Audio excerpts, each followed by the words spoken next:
ரொம்ப நாள் கழிச்சு பார்க்குறோம். அதுவும் ஞாயிற்றுக்கிழமை. எப்பவுமே காமிக் பற்றி பார்க்க மாட்டோம். பட் இது ஒரு ஸ்டோரி தான். ஸோ காமிக் லைனில் வந்த இந்த ஸ்டோரியை நம்ம தெளிவாக பார்ப்போம். இந்த ஸ்பைடர்மேன் த ரீஜியன் அப்படிங்கிற இந்த ஸ்டோரி லைன் லைட்டாக கிக் ஆஃப் ஆகிறதுக்கு முன்னாடி இந்த வேர்ல்டை பற்றி நம்ம லைட்டாக தெரிஞ்சுக்கணும். சொல்லப்போனா பீட்டர் பார்க்கர் அவரோட கோவத்து மூலமாக ஒரு கொலையே பண்ணிட்டார், இஸ் மர்டர் அப்படின்னு சொல்லி எல்லாராலையுமே குற்றம் சாட்டப்பட்டவர். அது மட்டும் இல்லாமல் அவரோட வாழ்க்கையில் அவருக்கு பிடிச்ச எல்லாரையுமே இழந்தது மட்டும் இல்லாமல் அது மனசில் உடைக்கப்பட்ட ஒரு புரோக்கன் மேன் மாதிரி இருக்கார். அதனாலேயே அந்த ஒரு காரணத்தினாலேயே அவர் ஸ்பைடர்மேன்றத பதவியை விட்டுறாரு. ஸோ அது போனதுக்கப்புறம் அவர் வெறும் நார்மலான மனுஷனாக வாழும்போது அங்கே உள்ள எல்லா சிட்டிசன்ஸ் மட்டும் இல்லாமல் சுற்றி உள்ள மக்கள் எல்லாருமே தாக்கப்படுறாங்க. ஃபார் எக்ஸாம்பிள் அங்கே வயலன்ஸ் அதிகமாக நடக்க ஆரம்பிக்குது, கெட்ட விஷயங்கள் ரொம்ப அதிகமாக காணப்படுகிறது. பீட்டர் பார்க்கரே சாதாரணமான ஒரு வயசான காயாக மாறிடுறாரு. கிட்டத்தட்ட ஒரு 30 வருஷம் தாண்டி போயிடுதுன்னு தான் நடக்கணும். அவர் அங்கே நடக்கிற சண்டையை தடுக்க நினச்சாலும் அவ்வளோ தடுக்க முடியாது. அது மட்டும் இல்லாமல் அங்கே நிறைய பேர் பாதிக்கப்படுறாங்க, குழந்தைகள் முதற்கொண்டு. அதில் ஒரு பொண்ணு முதற்கொண்டு ஒரு கைண்ட் ஆஃப் மைண்ட் செட்டில் இருப்பாள். அது மட்டும் இல்லாமல் பீட்டர் பார்க்கர் அவர் வீட்டில் இருக்கும்போது தான் நம்மளுக்கு அவரை பற்றி தெரிய வரும். Is just ஆலசைட். அவர் சொல்ல போனால் மென்டலி அவர் சிக்காயிருப்பவரை அவர் எம்ஜே ஆலசைட் பண்ணி அங்கே வாழ்ந்துக்கிட்டு இருக்காரு அப்படிங்கிறத அழகாக தெளிவு காமிச்சிருப்பாங்க. அப்போ தான் நம்ம ஜேகே சிம்மான் வராப்பில் வேறு யாருமே இல்லை, நம்ம ஜே ஜோனா ஜான்சன். ஸோ அவர் வர்றது மட்டும் இல்லாமல் பீட்டர் பார்க்கர் உன்னை பற்றி எனக்கு நல்லா தெரியும், உன்னோட பேக்கேஜ் எனக்கு நல்லா தெரியும், நீ கண்டிப்பாக வந்து தான் ஆகணும், நம்மளுக்கு இது தெரிஞ்சு தான் ஆகணும்னு சொல்லி அவரோட ஜாப்பில் திரும்பி கொண்டு வர நினைக்காரு. பட் அவரால் முடியல. பீட்டர் பார்க்கர் அவர் தள்ளி போய்கிட்டே தான் இருக்கார். அப்போ தான் அங்கே குரூப்பில் வயலன்ஸ் நடக்கக்கூடிய பீப்புள்ஸ் நம்ம ஜே ஜோனா ஜேன்ஸனை அடிச்சு போட்டு பழந்துக்கிட்டு இருக்கும்போது தான் Peter Parker is back as Spiderman. சொல்லப்போனால் அவர் எதுக்கு இந்த ஸ்பைடர்மேன் பதவியை விட்டுட்டு போனார் அப்படிங்கிறது யாருக்குமே தெரியாது. But the man began everything is Spiderman அப்படிங்கிறது எல்லாருக்குமே கொஞ்சம் கொஞ்சமாக அந்த சண்டை மூலமாக வெளியே தெரிய வருது அப்படிங்கிறது தான் உண்மை. அது மட்டும் இல்லாமல் நம்ம ஜே ஜோனா ஜோன்ஸனுமே பீட்டர் பார்க்கர் இந்த பதவியை விட்டு வெளியே போகிறது, சொல்லப்போனால் ஸ்பைடர்மேனுங்கிறத விட்டு வெளியே போகிறது காரணமாக இருந்திருக்காரு. அதில் பாதிக்கப்பட்டதுனால தான் நம்ம ஸ்பைடர்மேன் பீட்டர் பார்க்கர் தெரிஞ்சுக்கிட்டு அவரை தேடி கூப்பிட்ருக்காரு. அது மட்டும் இல்லாமல் அங்கே உள்ள மக்களுக்கு, ரொம்ப பாதிக்கப்பட்ட மக்களுக்கு ஒரு உதவி செய்யக்கூடிய உதவியாளராகவும் இருக்கார் நம்ம ஜே ஜோனா ஜான்சன். இப்போது இந்த மாஸ்க் போட்ட கை வந்தது மட்டும் இல்லாமல் அங்கே உள்ள எல்லாருக்குமே ஒரு மிகப்பெரிய ஒரு விஷயம், சொல்லப்போனால் கேட்டவங்களுக்கு நல்லா வந்துட்டோன்னா ஒரு விஷயம் தெரிய தான் வரும். So sinister 6 back and action. அது மட்டும் இல்லாமல் அவங்க முக்கியமாக நடக்கிற ஒரே ஒரு ஆக்ஷன் மக்கள்ஸை வயலன்ஸ்லேருந்து எப்படியாவது கட்டுப்படுத்தணும், அவங்களை கீழே வைக்கணுங்கிறது.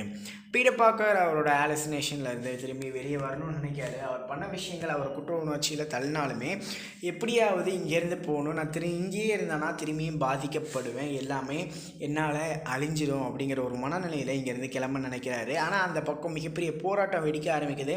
சின்ன வயசுங்களில் உள்ள எல்லா பசங்கள் மட்டும் இல்லாமல் பெரியவங்களும் அங்கே சண்டை போட ஆரம்பிக்கிறாங்க, அவங்களோட உரிமைக்காக போராட ஆரம்பிக்கிறாங்க. ஆனால் உரிமையை போராட ஆரம்பித்தோன்னா உயிர் இழப்புகள் நிறைய இருக்கும் அப்படிங்கிறது அவங்களுக்கு தெரியும். அதை காணும்போது நம்ம பீட்டர் பார்க்கர் அந்த விஷயம் தெரியாமல் இங்கேருந்து கிளம்பும் போது தான் ஒரு ஷாட் அழகாக ஒரு ஷாட் வச்சுருப்பாங்க. என்னென்னா அவரோட பிரச்சனையை விட்டு இங்கேருந்து போகிறதுக்கு கிளியராக இந்த ஷாட் தான், அவரோட பிரச்சனையை விட்டு பயத்தினால இங்கேருந்து போக நினைப்பார். அப்போது போக முடியாமல் அந்த பிரச்சனைகள் அவரை தேடி வந்துக்கிட்டே இருக்கும். அவர் அதை ஃபேஸ் பண்ண பயந்துட்டு இருந்தாலுமே அது அவருக்கு பயம் கிடையாது. அவரோட வலிகள், அவரோட கடந்த காலத்தோட வலிகளை அவர் அப்படி சுமந்துக்கிட்டு இருக்காரு. அந்த சுமத்தினாலேயே அவர் எப்படி இதை விட்டு வெளியே போகலான்னு தான் நினச்சிருக்காரு அவளையே, அதை எப்படி தீர்க்கலாம்னு நினைக்காம இருந்திருப்பார். ஆனால் இந்த ஷார்ட் மூலமாக என்ன தெரியும் அப்படின்னு பார்த்தீங்கன்னா, அந்த வலிகளை தீர்க்கிறதுக்கான பயணத்தில் பீட்டர் பார்க்கர் ஸ்பைடர்மேனாகவே திரும்ப வந்திருக்காரு அப்படிங்கிறது தான் இந்த ஷார்ட்டில் அழகாக காமிச்சிருப்பாங்க.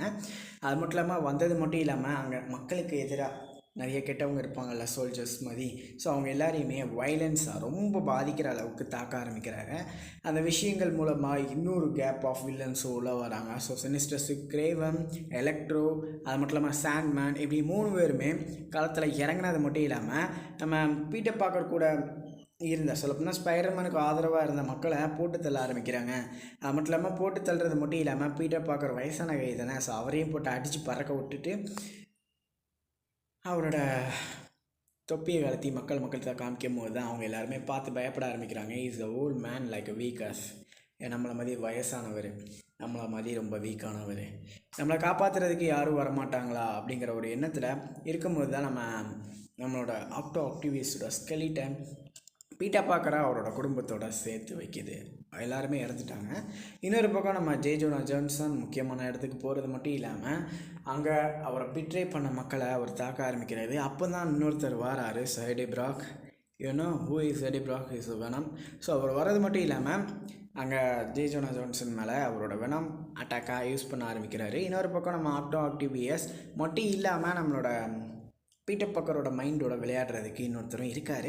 ஸோ அவரோட விளையாட்டில் என்ன ஒரு உண்மை வருது அப்படின்னு பார்த்தீங்கன்னா, பீட்டர் பார்க்கரோட பிளட் மட்டும் இல்லாமல் அவரோட அந்த ரேடியோ ஆக்டிவோட பிளட்டோட ரியாக்ஷன் தான் எம்ஜேக்கு கேன்சர் வர வைக்கிறது மட்டும் இல்லாமல் அந்த கேன்சரில் எம்ஜே இறந்து போயிருக்காங்க அப்படிங்கிறத அவர் அப்படியே அவரோட எமோஷனல் மூலமாக வெளியே கன்வே பண்ணியிருப்பார். இன்னொரு பக்கம் அந்த சின்ன பொண்ணு ஃபோர்ஷாடை பண்ணிக்கிட்டே இருப்பாங்க. ஸோ அந்த பொண்ணு யார் அப்படிங்கிறத கடைசியில் தான் காட்டுவாங்க.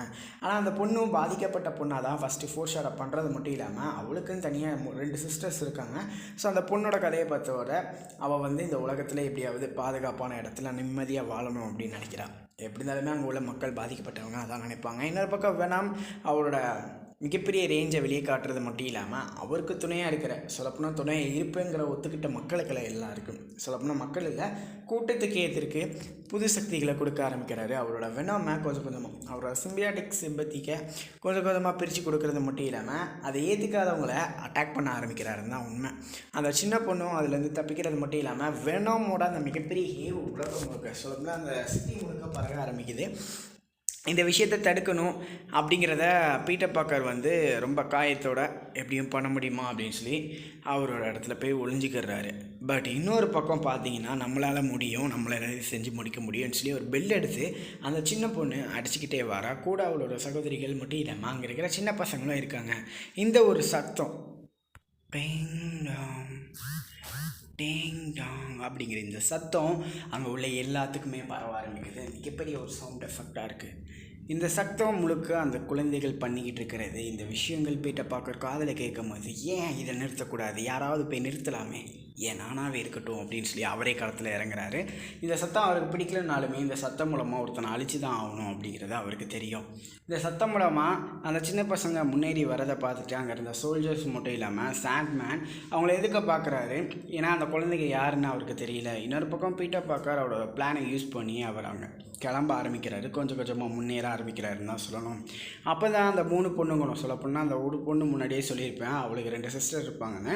அந்த 3 பேரும் முன்னேறி வரும்போது தான் சாண்ட்மேன் அவரோட சோல்ஜர்ஸை கூட்டிகிட்டு தாக்க ஆரம்பிக்கிற பிளான் பண்ணிக்கிட்டு இருக்கும்போது தான் அந்த பொண்ணு ரிவீல் பண்ணுறா, உங்களுக்கு ஒரு 3 குழந்தைங்க இருக்காங்க, 3 பொண்ணு இருக்காங்க, நீங்கள் மறந்துட்டீங்களா அப்படின்னு அவங்கள ரிவீல் பண்ணும்போது தான் அங்கே உள்ள எல்லாருமே தாக்க ஆரம்பிக்கிறாங்க. சாண்ட்மேன் அவரோட எமோஷனல் ஓவராக பொங்கி வந்ததுனால அவரோட பொண்ணுங்களை காப்பாற்றணும் அப்படின்னு சொல்லி அவர் முன்னேறி வராரு. இன்னொரு பக்கம் போய்ட்டு பார்க்க அவரோட இன்னொரு விஷயத்தை எக்ஸிக்யூட் பண்ண ஆரம்பிக்கிறாரு. டேரெக்டாக உள்ளே இறங்கினாலுமே வாட்டர்மேன் சொல்லப்போனா எலமெண்டல் பவரக்கூடிய வாட்டர் மட்டும் இல்லாமல் எலக்ட்ரோ பவர் இருக்கக்கூடிய எலக்ட்ரோ 2 பேரையுமே தாக்க ஆரம்பிக்கிறாரு. ஸோ தாக்குதலில் நம்ம பீட்டர் பார்க்கர் அவர் எக்ஸிக்யூட் பண்ண பிளானை இங்கே பெர்ஃபெக்டாக கிளியராக பண்ணி முடிக்காரு. இன்னொரு பக்கம் நம்மளோட அடுத்த பர்சன் ஸ்கார்பியன் அவர் தாக்க ஆரம்பிக்கும் போது பீட்டர் பார்க்கர் ஈஸியாக அவரோட தாக்குதலேருந்து தப்பிக்கிறது மட்டும் இல்லாமல் அவர் அந்த பில்டிங்லேருந்து கீழே தள்ளி விட்டுறாரு. இதுக்கப்புறம் திரும்பியும் பீட்டர் பார்க்கர் மைண்டுக்குள்ளேயே ஒரு டிலூஷனல் வர ஆரம்பிக்குது. ஸோ எம்ஜே அட்டாக் பண்ணுறாங்க.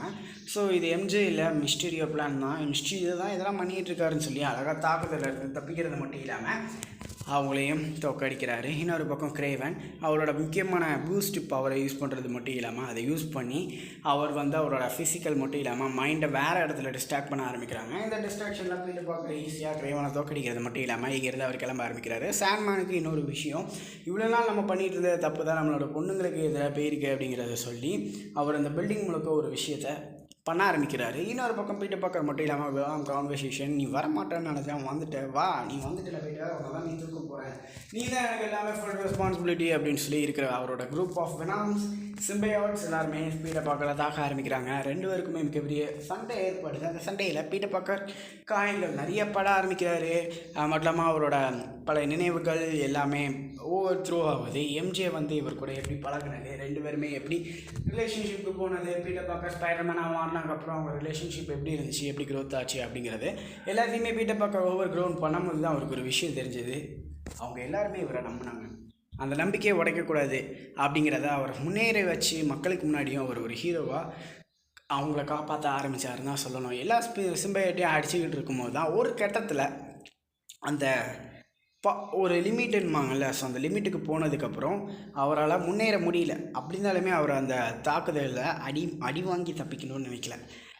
ஏதாவது பண்ணணும்னு நினைக்கும் போது தான் நம்ம ஸ்பேன்மேன் உள்ளே வரது மட்டும் இல்லாமல் அவர் டிஸ்ட்ரக்ஷன் பவர் சொல்லப்போனால் முழுக்க அங்கே ஒரு டைனாமிக் பவர் கூடிய பாம்ஸை டிஸ்ட்ராக்ட் பண்ண வச்சுருக்காரு. அது மூலமாக ஈஸியாக வனாமையை தாக்குதலில் தோக்கடிக்கிறாங்க. அந்த இடத்துல பீட்டர் பார்க்கரான ஸ்பைடர்மேனுக்கும் என்ன ஆச்சுன்னு தெரியல. பட் எல்லாருக்குமே ஒரு விஷயம் தெரியும், they have a second chance. இது மூலமாக வாழ்க்கையை வேறு மாதிரி வாழலாம் அப்படின்னு சொல்லி வாழ ஆரம்பிக்கிறாங்க. ஆனால் அந்த இடத்துல கொலைகள், கற்பழிக்கல்கள் அப்படிங்கிற அந்த நிறைய விஷயங்கள் தொடர ஆரம்பிக்கிறது. ஆனால் அங்கே தடுக்கிறதுக்கு ஒருத்தர் இருக்கார், ஸ்பைடர்மேன் அப்படின்னு சொல்லி இந்த காமெடி ஷோ முடிச்சிருப்பாங்க. சொல்லப்போனால் நீங்கள் இதை பார்க்குறதோட, சொல்லப்போனால் கேட்குறதோட, but easily I like to say, உங்களை கேட்குறதோட பார்த்து தெரிஞ்சுக்கிட்டால் தான் புரியும். இந்த காமிக்கில் ஆன்லைனில் நிறைய கிடக்கும். ஸோ அப்படின்னா ஆன்லைன் ரீட் ஆன் அப்படிங்கிற அந்த வெப்சைட்டில் கூட இருக்குது. நீங்கள் இந்த காமிக்கை நீங்கள் அதை கண்டிப்பாக பார்க்கணும். Because it easy to convey with you like a broken man, how he delude himself with his past. அதை விட்டு முன்னாடி வர முடியாமல் இருக்கிறவர் எப்படி முன்னாடி வந்தார், அதுக்கு அது என்ன சாக்ரிஃபைஸ் பண்ணார் அப்படிங்கிற கதை தான் இந்த கதை. அது மட்டும் இல்லாமல் இது முடிவு கிடையாதுன்னு தான் நான் சொல்கிறேன். ஏன்னா இப்போதைக்கு இதை நான் எதுக்கு இந்த வீடியோவில் இந்த டைமில் நான் சொல்கிறேன்னா, அவங்க இதுக்கு 2வது பாகம் சொல்லப்போனா த ரீஜியன் 2 அப்படின்னு சொல்லி லேட்டஸ்ட்டாக 2024 ரிலீஸ் பண்ண ஆரம்பிச்சிருக்காங்க. நம்மளும் காமிக்கில் பேக் ஆகுறதுனால இதை கவர் பண்ணி தான் ஆகணும். So we are ready to cover everything under this comical channel. So we are Comic Tamil, like to produce ourselves to remodel in the world of trend. Okay, இதை வச்சு நான் என்ன சொல்ல வரேன்னா, I'm back in the action. But கம்மியாக தான் video வரும்.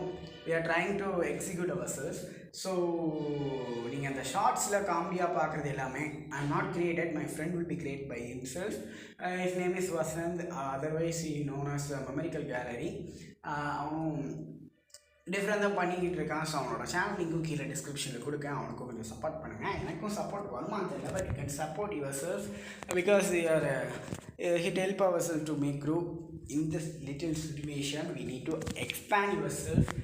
Your self means our self. ஏதோ இங்கிலீஷில் பீட்டரோட பார்க்குறேன், பட் அது உங்களுக்கு தெரியும், இங்கிலீஷ் நல்லா கன்வே ஆகிருக்காது. பட் நம்ம ஏதாவது பண்ணணும் அப்படின்னு நினச்சி தான் திரும்பி வந்திருக்கேன். பிகாஸ் வி ஹேவ் இங்கிலீஷில் வேண்டாம், நம்ம ஏதாவது பண்ணணும்னு நினச்சி தான் திரும்ப வந்திருக்கேன். ஏன்னா இது perfect time for me to execute my plan இந்த கேப் ஆஃப் 6 months. ஆமாம், 6 மாதத்துக்கு மேலே ஆகிடுச்சு. But I have a few time to discuss with you our future fans. So இந்த வீடியோ பிடிச்சிருக்கும்னு நினைக்கிறேன். பிடிச்சிருந்த லைக் பண்ணுங்கள், ஷேர் பண்ணுங்கள், சப்ஸ்கிரைப் பண்ணுங்கள். உங்களோட ஃப்ரெண்ட்ஸ் முன்னாடி இருந்திருப்பாங்க. For example, previously subscribe our channel. I like you to introduce our new friends, our old friends about this channel because it need to expand yourself. Our future plan is getting executed in any time. Bye. The end போட்டிருக்காங்க.